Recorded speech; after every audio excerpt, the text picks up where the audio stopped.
Welcome back to BeFM Drama. I'm your host, Joshua Cornwell, and tonight we're presenting Part 2 in our 5-part adaptation of The Dancing Men, a brilliant Sherlock Holmes mystery by Sir Arthur Conan Doyle.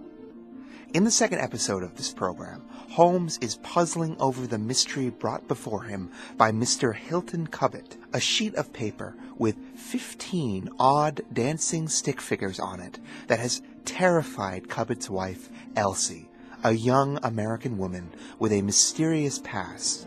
Holmes suspects a code, but he needs more samples of the stick figures before he can make any sense of it. Our interview with Mr. Hilton Cubitt left Sherlock Holmes very thoughtful, and several times over the next few days I saw him take the slip of paper with the stick figures on it from his notebook and look earnestly at it for a long time. He made no mention of the case, however, until one afternoon about 2 weeks later. I was just leaving for dinner when my friend called to me. You had better stay here, Watson. Why? Because I had a telegram from Hilton Cubitt this morning. He was on his way to London. He may be here at any moment. I gather from his message that there have been some new developments of importance. We had not long to wait, for our Norfolk squire came straight from the station as fast as a cab could bring him. He was looking worried and depressed, with tired eyes and a wrinkled forehead. He sank, like a wearied man, into an armchair.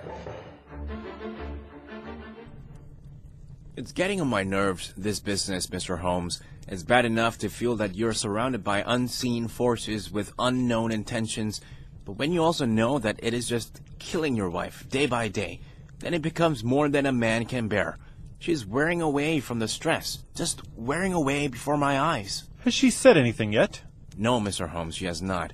I know she wants to speak, but can't quite persuade herself to take the plunge. She has spoken about my old family, and our reputation, and my pride in our honor.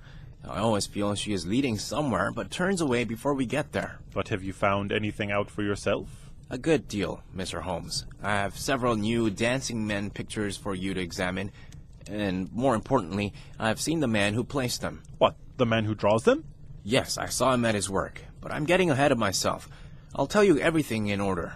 When I got back after visiting you, the very next morning, a fresh crop of dancing men were found drawn in chalk upon the wooden door of the tool shed, which stands in full view of the front windows. I made an exact copy, and here it is. He unfolded a paper and laid it on the table. 10 of the strange hieroglyphics were set out on a line, dancing and waving. Excellent, excellent. Pray continue. After I made the copy, I erased the figures, but 2 mornings later, a fresh batch had appeared. I have a copy of it here as well. Another 10 figures in a different configuration. Holmes rubbed his hands and chuckled with delight. Our material is rapidly accumulating. 3 days later, a message was left scrawled on paper, placed under a pebble upon the sundial. Here it is. The characters are, as you see, exactly the same as the last one. After that, I decided to lie in wait, so I got out my revolver and stayed up all night in my study, which overlooks the lawn and garden. At about 2 in the morning, I was sitting by the window when I heard steps behind me, and there was my wife in her dressing gown. She begged me to come to bed. I told her that I wished to see who it was who played such absurd tricks upon us. She answered that it was a senseless practical joke, and I shouldn't take any notice of it.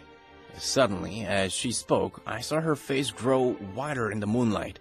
Something was moving in the shadow of the tool house.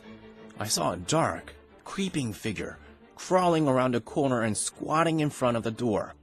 Seizing my pistol, I rushed out, but my wife threw her arms around me and held me back. At last I got away from her, but by the time I opened the door, the creature was gone. But he had left a trace of his presence. There on the door was the very same arrangement of dancing men that had already appeared twice before, and which I have copied on that paper. There was no other sign of the fellow anywhere, even though I ran all over the property. But the amazing thing is that he must have been there the whole time, because when I examined the door again in the morning, I found more of the stick figures drawn under the line, which I already had seen. Do you have a copy of that fresh drawing? Yes, it is very short, but I made a copy of it, and here it is. Again, he produced a paper. The new dance consisted of 5 figures, the third and fourth of which had their legs sticking out at 45-degree angles, albeit in opposite directions. I looked at the paper and then at Holmes, seeing by his eyes that he was very excited. Tell me, was this a mere addition to the first message, or did it appear to be entirely separate? It was on a different panel of the door. Excellent! This is by far the most important message yet for our purposes. It fills me with hope. Now, Mr. Hilton Cubitt, please continue your most interesting statement.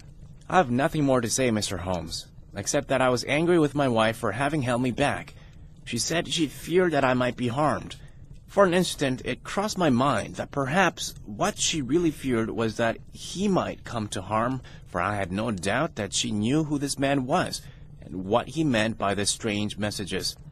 But there is a tone in my wife's voice that I know well, and it left me no doubt that she was deeply fearful of my safety. Here the big man sat forward and sighed heavily. That's the whole case, and now I need your advice as to what I should do. My own inclination is to put 6 of my farm lads in the bushes, so that when this fellow comes again, we can give him such a beating that he will never think to bother us again. I fear this case is too deep for such a simple solution. How long can you stay in London? I must go home today.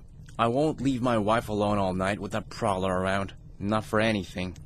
She is very nervous and begged me to return before dark. I dare say you are right. It's a pity, though. If you had been able to stay, I might have returned to Norfolk with you in a day or two, but never mind. In the meantime, leave me these papers. I think it is very likely that I shall soon be able to pay you a visit and throw some light upon your case. Sherlock Holmes preserved his calm, professional manner until our visitor had left us, although it was easy for me to see that he was extremely excited. The moment Hilton Cubitt's broad back had disappeared through the door, Holmes rushed to the table, laid out all the slips of paper containing dancing men in front of him, and threw himself into an intricate and elaborate calculation. For 2 hours I watched him as he covered sheet after sheet of paper with numbers and letters, so absorbed in his work that he had forgotten my presence. Sometimes he was making progress and whistled and sang at his work. Sometimes he was puzzled and would sit for a long time with a furrowed brow and vacant eyes. Finally, he sprang out of his chair with a cry of satisfaction and paced up and down the room, rubbing his hands together. Then he wrote out a long telegram on a cable form. If my answer to this is as I hope, then you will have a very interesting little case to add to your collection, Watson. I expect that we shall be able to go down to Norfolk tomorrow and bring our friend some very definite news about the secret of his annoyance. I was filled with curiosity, but also aware that Holmes liked to make his explanations at his own time, in his own way. So I decided to wait patiently until he felt it suitable to take me into his confidence. But there was a delay in the answering telegram, and 2 days of impatience followed, during which Holmes pricked up his ears with excitement every time the bell rang. On the evening of the 2nd day, a letter came from Hilton Cubitt. He had nothing to report, except that another message had been discovered. He enclosed a copy of it, the longest chain of bizarre dancing figures yet, 24 in all. Holmes bent over this strange frieze for some minutes, and then suddenly sprang to his feet with an exclamation of surprise and dismay. His face was suddenly haggard and anxious. We have let this go on far enough, Watson. Is there a train to North Walsham tonight? I looked through the timetable. The last train had just left. Well then, we must take the very first in the morning. Our presence is most urgently needed. A knock came at the door, and Mrs. Hudson, our landlady, entered with a telegraph for Holmes, the long-awaited reply to the message he had sent 2 days earlier. Ah, at last! He read the cable slip hungrily, and then set it aside. That is quite as I expected. This message makes it even more essential that we not lose an hour in letting Hilton Cubitt know where matters stand, for it is a singular and dangerous web in which our simple Norfolk squire has been entangled. And with that, we've come to the end of our program. What has Sherlock Holmes learned through his examination of the mysterious dancing men that Hilton Cubitt has brought before him? And why has the most recent message left him so concerned for his client's safety? Find out tomorrow here on BeFM Drama as we continue our 5-part adaptation of The Dancing Men by Sir Arthur Conan Doyle.